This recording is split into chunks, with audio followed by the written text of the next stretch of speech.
Hey there everyone, welcome back to another Game Vault video. As always, Captain Beefy with the Game Vault. We're going to talk about Dragon Age Veilguard, Corrine Bush, and maybe some bad news for Baldur's Gate fans. So let's cue the music and we'll get right to it.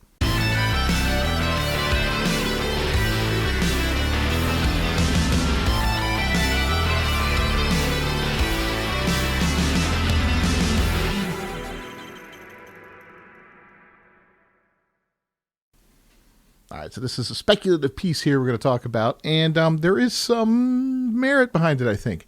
Dragon Age the Veilguard devs, led by Corrine Bush, a.k.a. Andrew, the guy who thinks he's a girl, could be the team developing Baldur's Gate 4, and that would make it a complete and utter slopfest. I can just see it now instead of a game like, so let's back up. Baldur's Gate 3 was a monstrous success, right? Personally, it wasn't to my taste. I found it to be the characters to be a little annoying and insufferable, and I didn't like it. It didn't do it for me. And I know I am in the minority with this game. I know a lot of people love this game. It hit the ground running and it didn't stop. And I recognize the fact that it is a great game, and that my opinion is in the minority here. So that's fine. That's, like I said, I'm entitled to my opinion just like everybody else is. I'm not going to crap all over the game and say it's a bad game. It just didn't do it for me. But I recognize the fact that it's a fantastic game. I enjoyed the original Baldur's Gate 2, Icewind Dale. I enjoyed that one. Some back in the day, those older games were a lot of fun, total lot of fun. I don't know if I've grown past those games or if I'm just not into that style of strategy game anymore. What didn't do it for me? I know I didn't like the characters so much in this game. I found it to be a little too focused on interpersonal relationships and all that, and less on the story and advancing, what was going on. So it got a little annoying in that regard. But, other than that, I thought, it was cool, right? And I think it really could have been cool. I might have to sit down and give it another chance down the road and approach it with a different mindset and see if I can get through it. We'll have to see. But anyway, Corrine Bush, was fired. And I'm going to say it. They say he left BioWare, but we all know he was fired and just given that exit ticket so he could bow out with a little bit of grace. But it's corporate speak for you got fired. Now go tell everybody you went to pursue other options. But he left for Wizards of the Coast, a very woke company, and is working for Skeleton Key there, which I guess is their video game development team. And I know Larian is not working on the next Baldur's Gate game, so it's quite possible Wizards of the Coast owns Dungeons & Dragons and all that, and Baldur's Gate is based off Dungeons & Dragons, so it would make a lot of sense for them to bring it home and make it there in-house. What better person to lead the charge than award-winning director for the 9 out of 10 rated by IGN game, Dragon Age the Veilguard, and Corrine Bush. Man, God, if they do that, they're idiots. Anyway, it's no secret that Wizards of the Coast and Larian Studios didn't exactly part on good terms after the release and successful launch of Baldur's Gate 3. The signs are evident. Larian Studios had already begun early production for Baldur's Gate 4, only to suddenly cancel the project. While the exact reasons remain undisclosed, it's reasonable to assume that monetary disagreements or corporate interference played a role.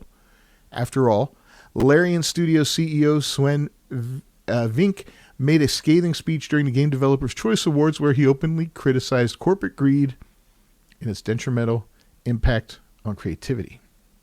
He stated, "Greed has been fucking this whole thing up for so long since I've started. I've been fighting publishers my entire life, and I keep on seeing the same mistakes over and over and over.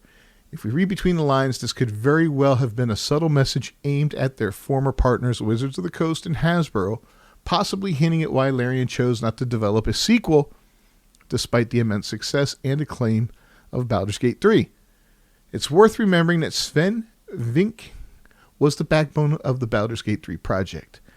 There have been long-standing rumors that Wizards of the Coast had little idea what to do with the Baldur's Gate IP initially. They reportedly showed minimal interest and only handed it to Larian as a quick cash grab. However, once Baldur's Gate 3 became one of the most beloved and critically acclaimed video games, at least in the eyes of many, Wizards of the Coast and Hasbro seemingly began interfering in future plans, asserting more control over the decision-making process. And there you have it. So typical in corporate, just the way these corporations work, right? So yeah, I can kind of see where this probably went. They began development on Baldur's Gate 4. They said, we're going to do another game like Baldur's Gate 3. We're going to develop a different story. We're going to expand maybe on some of these same characters, add new characters, a new setting, a whole new story. We're going to expand on the mechanics that we're using.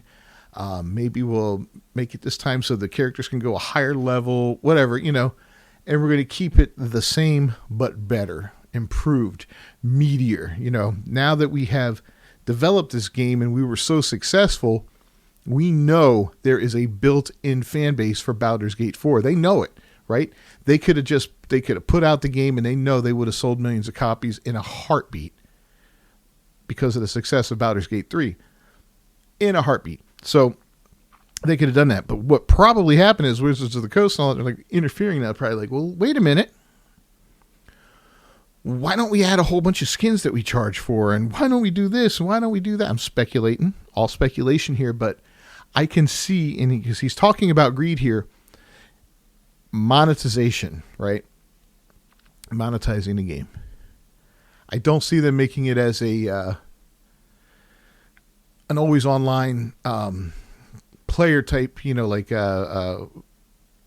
with seasons and all that type game. I don't see how you could parlay a Baldur's Gate style game into something like that. That would be, I don't know. I just don't see how that would work. But I could see them adding in some cool new skins and outfits for these characters and stuff like that. That, they could charge money for new weapons or kits and stuff like that, mounts, whatever. There's a ton of different ways you could monetize that game. All they got to do is play an Ubisoft game, an Assassin's Creed game from the last few iterations, and they'll find tons of ways to make buttloads of money, right? So I could see that maybe being a factor in there. Maybe they wanted to kind of get in there and squeeze out some money that way and said, hey, we're going to do it again. Yeah, but this time we want you to squeeze more money out of the players and all that. And Vince probably like, well, no, that's not the way we do things. We want to make a game. We want to make a complete game, sell it for a price, and give the players what they paid for. What a novel freaking idea, right? Anyway, this ultimately removed Larian from a position of near total creative freedom, which had been key to Baldur's Gate 3's success. As the saying goes, the moment money shows up, everyone wants to be in charge. After Larian Studios ended its relationship with Wizards of the Coast and reportedly moved on to develop its own new IP, rumored to be a sci-fi RPG, Wizards of the Coast began looking for new developers for its Baldur's Gate sequel. But from what we've gathered, that process didn't last long, as it seems they decided in the end, along with Hasbro probably, to create a subsidiary game studio, Skeleton Key, and have Baldur's Gate 4 developed in-house. Now, of course, it's not confirmed that Skeleton Key will be the studio developing Baldur's Gate 4, but let's not kid around. Archetype Entertainment, another subsidiary studio, is already developing a game called Exodus, a sci-fi action-adventure role-playing game. As such, there seems to be very little chance that any studio other than Skeleton Key will be the ones to develop the Baldur's Gate sequel.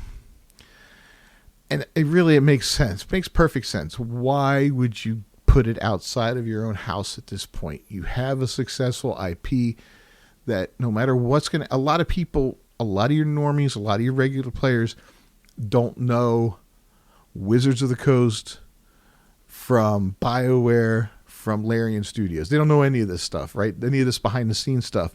They know Baldur's Gate. And they'll see Baldur's Gate 4, and they will blindly buy it because they loved Baldur's Gate 3. That's a fact. That's your typical consumer. That's probably the bulk of the consumers. So if you're watching this video, you're not the typical consumer. You're going to know the difference, and you're going to make your decision based off of other things than just the IP name, okay? Here's the dilemma. The people who've been hired into this company might not be the best team for Baldur's Gate, As we all know, BioWare, a once great video game studio, went on to make Dragon Age the Veilguard, which was an abysmal game for the Dragon Age franchise, both among gamers and in terms of sales. The numbers speak for themselves. It was led by Corinne Bush, Andrew, the game director at BioWare, a self-described advocate of DEI who also pushed for top surgery scars in video games, something Bush also implemented in The Sims 4 while working for Maxis. It's a fetish. The game was a financial disaster, although according to rumors, an unexpected disaster by EA. Nevertheless, these decisions didn't sit well with fans of the franchise, which was clearly reflected in the sales. Bush was recently hired by Skeleton Key, according to leaks first reported by Grums and Smash JT, and to make matters worse, Bush was not hired just as a developer, but as a game director. That's like hiring the football coach that went 0-16. You know, I mean, really, you bombed out, Bush. How the hell? This speculation is probably spot on. You know, they're going to want to get Baldur's Gate 4 out there. They're going to want to strike while the iron's hot. They're not going to want to wait 10 years like they did for the latest Dragon Age game. Now, the latest Dragon Age took long because of several factors. One of them was they did flip-flop back and forth, I believe, from making it a live service game and going back to a single-player game and yada, yada. I don't see them making... I think, what if they do go to live service? Wouldn't that be weird? They'd have to change the entire structure of the game. I guess it could work because there is a multiplayer. You know, you can play the game multiplayer. They could do something like that, I guess. I don't know. Well, so of course rumors began swirling that the director of Veilguard is indeed going to work on Baldur's Gate 4. That means potentially the person widely seen as responsible for Dragon Age's demise is now in position to influence Baldur's Gate 4. Many fear that Bush's involvement could act like an unchecked cancer, that's what I always call this, spreading damage until another beloved franchise succumbs. After the failed launch of the Veilguard, how could Wizards of the Coast and Skeleton Key even consider Bush? Well, here's the thing. Many of these self-described DEI advocates within gaming consider Baldur's Gate 3 a DEI game, even though for many gamers it isn't. So here's the funny thing. I am not a DEI advocate. And I consider that game very DEI because of the amount of queerness in the game and just the amount of sexuality in the game and all that and all. It's annoying. You know, I feel like that's a factor in these games that has just gotten out of hand, and it seems to have been fetishized in these games to the point where it's like, is it really necessary? I mean, all right, romances in games, you know, it was kind of cute 20 years ago and all that. Now it's just getting to be like, oh, it's going too far, right? I know there's some games that it's a vital part of the game. Like you have a child, so that child can live on and continue with your empire, your bloodline or something like that. There's games like that exist. So I get things like that, but it's not about the romance. It's a mechanic to keep your bloodline alive. You know what I mean? It's not about an X-rated scene of sexual nature, you know, just to get your rocks off or whatever. So it's kind of weird. It is, but you know, it is what it is. The same people that love that, right? That love that in Baldur's Gate, Hades and all that, whatever kind of stuff, hate the fact that Eve looks hot in Stellar Blade. It's so funny. It's so ironic, and it's just crazy. None of it makes sense. The world is crazy right now. Hey, but whatever. It's an RPG with almost unprecedented choice within this world, but choices that make sense and are authentically presented as part of the world Larian created in game. There's no real lecturing about real-world politics within this fantasy setting, and Baldur's Gate 3 never had any forced messaging that made it feel like a propaganda piece, unlike the Veilguard. We mustn't also forget that the Veilguard was well received by critics and mainstream gaming journalists as a great game. IGN gave it an absurd 9 out of 10, the same score as Ghost of Tsushima. Yet, as gamers clearly demonstrated, the Veilguard didn't deserve that score. The flood of YouTube reviewers and players giving their own ratings made the disparity in judgment painfully obvious. And they do make a valid point here. There was no lecturing in Baldur's Gate 3. That's the main difference. Yeah, there was a lot of queerness, and that option was always there and all that. And I guess it made me feel like when conversing with the side characters in my party, that you just had to like step lightly and be really careful with what you said. Otherwise you were going to like kick off a romantic relationship with someone you didn't want to. And that gets to be kind of annoying. I remember that happened in Assassin's Creed Valhalla once or twice where, and all of a sudden it's like, the dude's like, so you want to go do the hibbity dibbity? And I'm like, what? Dude, no. We just killed a whole bunch of Englishmen, bro. Let's go have a beer. Come on. Well, anyway, then there's the fact that Wizards of the Coast has been on a mission to rebrand Dungeons & Dragons, changing the origin and behavior of orcs, removing so-called stereotypical tropes, and essentially pacifying the universe of Dungeons & Dragons to fit a sanitized corporate-approved narrative. Beyond that, they have also made efforts to race-swap classic white characters, rewrite historical elements of the game world to fit modern DEI initiatives, and label any form of criticism as racist, effectively shutting down dissent. With all this in mind, it's clear what kind of people Wizards of the Coast want to work with. Those who embrace the ideology of toxic positivity and DEI-driven content. So is it really a surprise that Corinne Bush, the game director of an RPG fantasy game hailed as the pinnacle of woke gaming and celebrated with glowing reviews from legacy media, sarcasm fully intended, is viewed by these particular powers that be as the perfect choice to leave Baldur's Gate 4? After all, from their perspective, Baldur's Gate 3 was a massive success, and the Veilguard was, in their minds, an equally fantastic game. So why not bring the perfect person to carry on the franchise? In their world, this is an obvious win. Of course, not only did they hire Bush, but they also brought on a slew of other former BioWare developers, many of whom had worked on the Veilguard at one point, to build the Skeleton Key team. So why not have the brilliant minds behind the Veilguard take charge of Baldur's Gate 4? Yes, that's still sarcasm. God, man, the slop in that game. I mean, the slop, utter garbage dialogue was just horrible. I hope this is true. I do. I'm going to see this mess when it comes out because this isn't going to take 10 years. These guys are going to push for this. They're going to push hard.